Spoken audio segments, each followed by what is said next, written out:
ಹರಿ ಓಂ. ಜೈ ಶ್ರೀಕೃಷ್ಣ.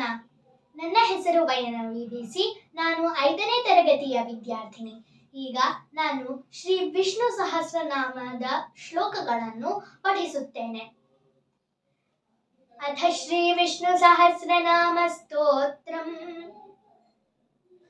ಓಂ ವಿಶ್ವೌ ವಿಷ್ಣುರ್ವಷಟ್ಕಾರೋ ಭೂತಭವ್ಯ ಭವತ್ಪ್ರಭುಃ ಭೂತಕೃದ್ಭೂತಭೃದ್ಭಾವೋ ಭೂತಾತ್ಮಾ ಭೂತಭಾವನಃ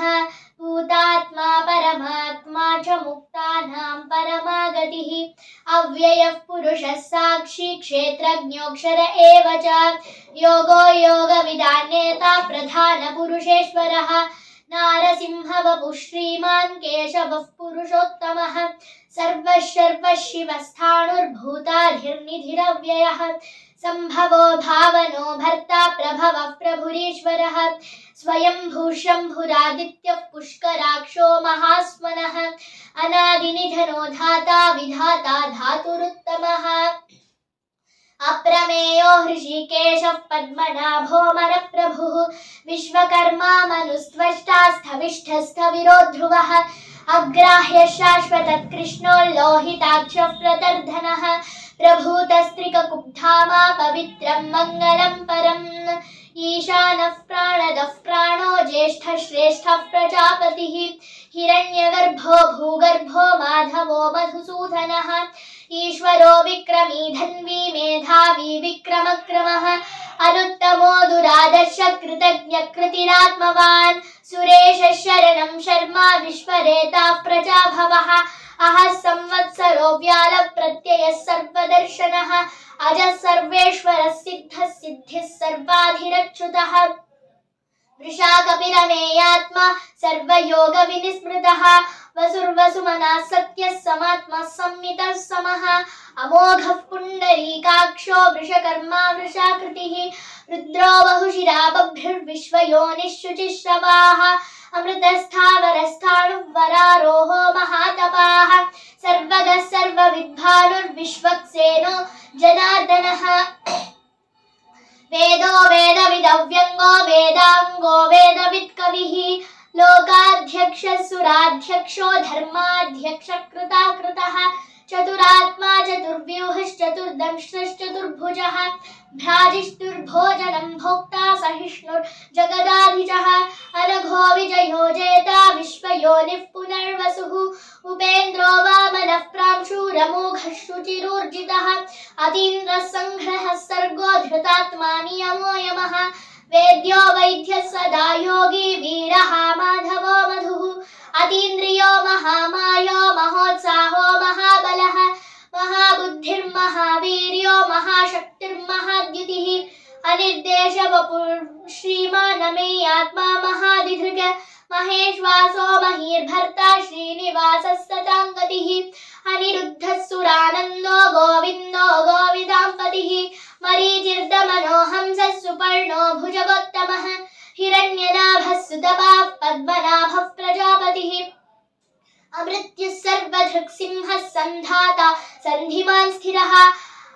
ಅಜೋ ದುರ್ಮರ್ಷಣಃ ಶಾಸ್ತಾ ವಿಶ್ರುತಾತ್ಮಾ ಸುರಾರಿಃ ಗುರುರ್ಗುರುತಮೋ ಧಾಮಃ ಸತ್ಯಃ ಸತ್ಯಪರಾಕ್ರಮಃ ನಿಮಿಷೋ ನಿಮಿಷಸ್ರಗ್ವಿ ವಾಚಸ್ಪತಿರುಧಾರಧೀಃ ಅಗ್ರಣೀರ್ಗ್ರಾಮಣಿ ಶ್ರೀಮಾನ್ ನ್ಯಾಯೋ ನೇತಾ ಸಮೀರಣಃ ಸಹಸ್ರಮೂರ್ಧಾ ವಿಶ್ವಾತ್ಮಾ ಸಹಸ್ರಾಕ್ಷಃ ಸಹಸ್ರಪಾತ್ ಆವರ್ತನೋ ನಿವೃತ್ತಾತ್ಮಾ ಸೌಹೃದ ಸಂಪ್ರವರ್ಧನಃ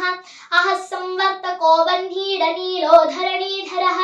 ಸುಪ್ರಸಾದಃ ಪ್ರಸನ್ನಾತ್ಮಾ ವಿಶ್ವಧೃಗ್ ವಿಶ್ವಭುಗ್ ವಿಭುಃ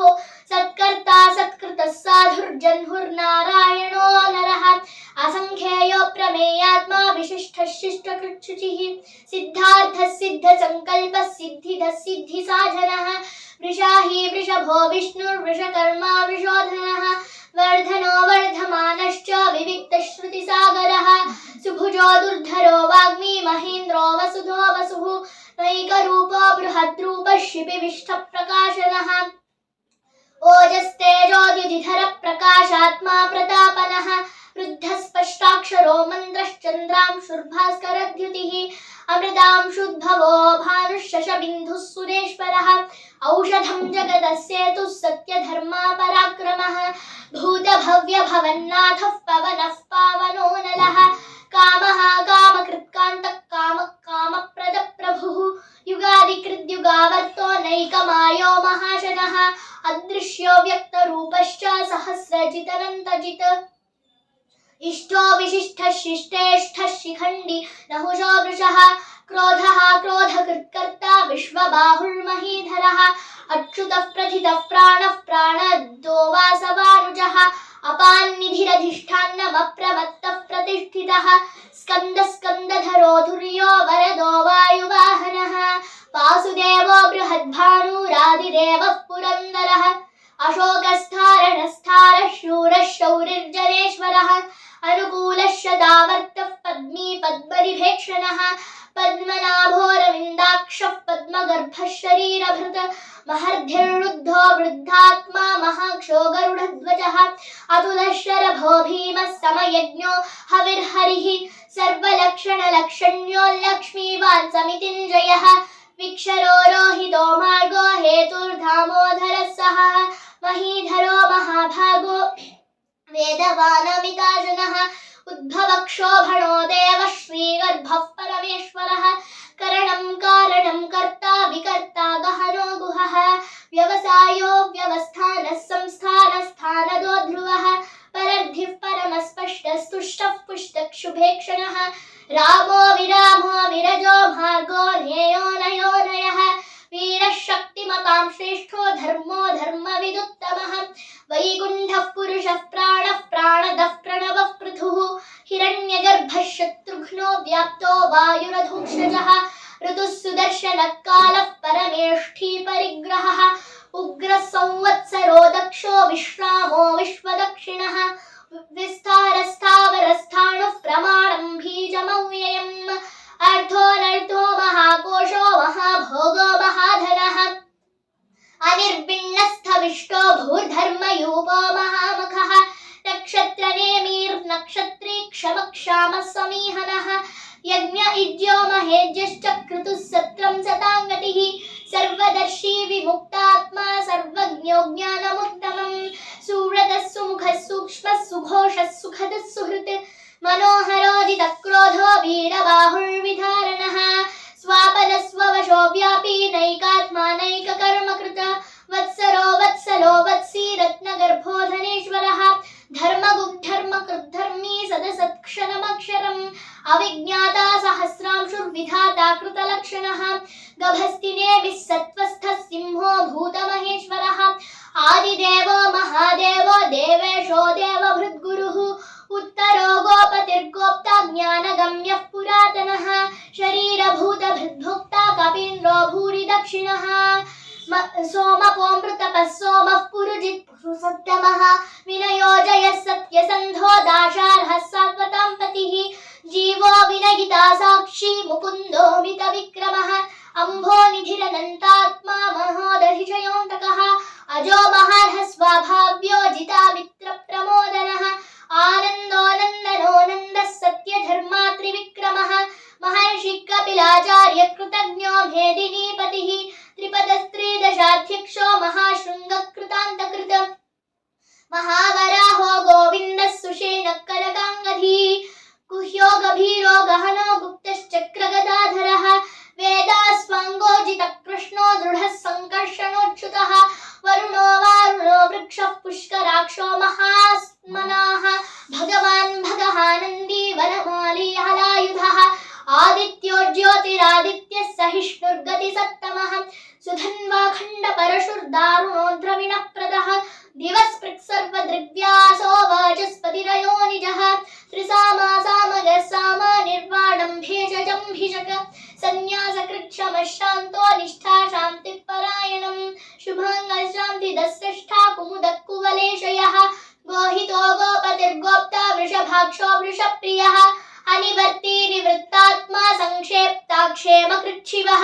श्रीवत्सवक्षा श्रीवास श्रीपति श्रीमतावरः श्रीधः श्रीश श्रीनिवास श्रीनिधि श्रीविभावनः श्रीधर श्रीकर श्रेय श्रीमालोकत्रयाश्रयः स्वक्षस्वङ्गशतानन्दो नन्दिर्ज्योतिर्गणेश्वरः विजितात्मा विधेयात्मा सत्कीर्तिश्चिन्नसौ संशयः उदीर्णः सर्वतश्चक्षु रनीशः शाश्वतस्थिरः भूषयो भूषणो भूतिर्विशोकशोकलाशनः अर्चिष्मानर्चितः कुम्भो विशुद्धात्मा विशोधनः अनिरुद्धो प्रतिरतः प्रद्युम्नो मितविक्रमः कालनेमी निहावीरः शौरिः शूरजनेश्वरः त्रिलोकात्मा त्रिलोकेशः केशवः केशिहा हरिः कामदेवः कामपालः कामीकान्तः कृतागमः अनिर्देश्य वपुर्विष्णोर्वीरोऽनन्तो धनञ्जयः ब्रह्मण्यो ब्रह्मकृत् ब्रह्मा ब्रह्म ब्रह्म विवर्धनः ब्रह्मविद्ब्राह्मणो ब्राह्मी ब्रह्मज्ञो ब्राह्मणप्रियः महाक्रमो महाकर्मा महातेजा महोरगः महाक्रतुर्महायज्वा महायज्ञो महाहविः स्तव्यस्तवप्रियस्तोत्रं स्तुतिस्तोतारणप्रियः पूर्णः पूरयिता पुण्यः पुण्यकीर्तिरनामयः मनोजवस्तीर्थकरो वसुदेता वसुप्रदः वसुप्रदो वासुदेवो वसुर्वसुमनाहविः सद्गतिः सत्कृतिः सत्ता सद्भूतिः सत्परायणः शूरसेनो यदुश्रेष्ठः सन्निवासः सुयामुनः भूतावासो वासुदेवः सर्वासु निलयो नलः दर्पः दर्पदो दृप्तो दुर्धरोऽथा पराजितः विश्वमूर्तिर्महामूर्तिर्दीप्तमूर्तिरमूर्तिमान् अनेकमूर्तिरव्यक्तः शतमूर्तिः शताननः एकोनैकस्तव किं यत्तत् परमनुत्तमम् लोकबन्धुर्लोकनाथो माधवो भक्तवत्सलः सुवर्णवर्णो हेमाङ्गो वराङ्गश्चन्दनाङ्गधी वीरः विषमः शून्यो घृताशीरचलश्चलः अमानी मानदो मान्यो लोकास्वामी त्रिलोकधृत् सुमेधा मेधजो धन्यः सत्यमेधाधराधरः तेजो वृषोद्युतिधरः सर्वशस्त्रभृतावरः प्रग्रहो निग्रहो व्यग्रो नैकशृङ्गो गदाग्रजः चतुर्मूर्तिश्चतुर्बाहुश्चतुर्व्यूहश्चतुर्गतिः चतुरात्मा चतुर्बाहुश्चतुर्वेदविदेकपात् समावर्तो निवृत्तात्मा दुर्जयो दुरतिक्रमः दुर्लभो दुर्गमो दुर्गो दुरावासो दुरारिः शुभांगो लोकसारङ्गस्तुतन्तुस्तन्तु वर्धनः इंद्रकर्मा महाकर्मा कृतकर्मा कृतागमः उद्भवः सुन्दरः सुन्दो रत्ननाभः सुलोचनः अर्को वाजसनशृङ्गी जयन्तः सर्वविजयी सुवर्णबिन्दुरक्षोभ्यः सर्ववागीश्वरेश्वरः महाह्रदो महागर्तो महाभूतो महानिधिः कुमुदः कुन्दरः कुन्दः पर्जन्यः पावनो नलः अमृतांशोऽमृतवपुः सर्वज्ञः सर्वतोमुखः सुलभः सुव्रतः सिद्धः शत्रुतापनः न्यग्रोदोधुम्बरोष्वत्तश्चाणूरान्ध्रनिषूधनः सहस्राक्षिः सप्तजिह्वः सप्तैधः सप्तवाहनः अमूर्तिरनघोचिन्त्यो भयकृद्भयनाशनः अणुर्बृहत्कृशस्थूलो गुणभृन्निर्गुणो महान् अधृतस्वधृतस्वास्यः प्राग्वंशो वंशवर्धनः भारभृत्कथितो योगी योगीशः सर्वकामदः आश्रमश्रमणक्षामः सुपर्णो वायुवाहनः धनुर्धरो धनुर्वेदो दण्डो दमयिता दमः अपराजितः सर्वसहो नियन्ता नियमो यमः सत्त्ववान् सात्विकः सत्यः सत्यधर्मपरायणः अभिप्रायः प्रियार्होर्ह प्रियकृत्प्रीतिवर्धनः विहाय सगतिर्ज्योतिः सुरुचिर्हुतभुग्विभुः रविर्विरोचनः सूर्यः सविता रविलोचनः अनन्तो हुतभुग्भोक्ता सुखदो नैकजोग्रजः अनिर्विण्णः सदामर्षि लोकाधिष्ठानमद्भुतः सनातनतमः कपिलः कपिरव्ययः स्वस्तिदः स्वस्तिकृत् स्वस्ति स्वस्ति भुक् स्वस्ति दक्षिणः अरौद्रकुण्डली चक्री विक्रम्योर्जितशासनः शब्दातिगः शब्दसः शिशिरः शर्वरीकरः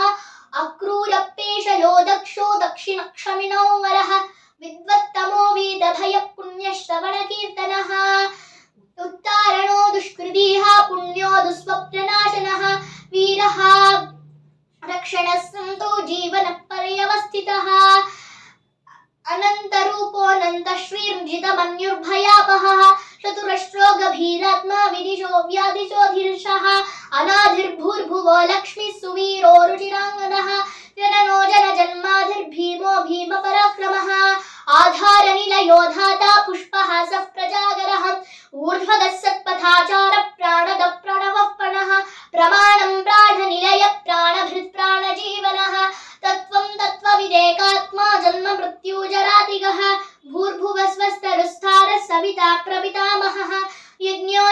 यज्ञपतिर्यज्वा यज्ञाङ्गो यज्ञवाहनः यज्ञभृद्यज्ञकृद्यज्ञी यज्ञभुग्यज्ञसाधनः यज्ञान्तकृद्यज्ञगुह्यमन्नमन्नाद एव च आत्मयोनिस्वयं जातो वैखानः सामगायनः देवकीनन्दनः स्रष्टा क्षितीशः पापनाशनः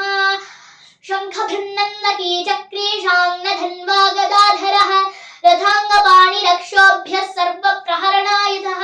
सर्वप्रहरणायुधोन्नमयिति वनमाली गधीशाङ्गी शङ्खे चक्री च नन्दकी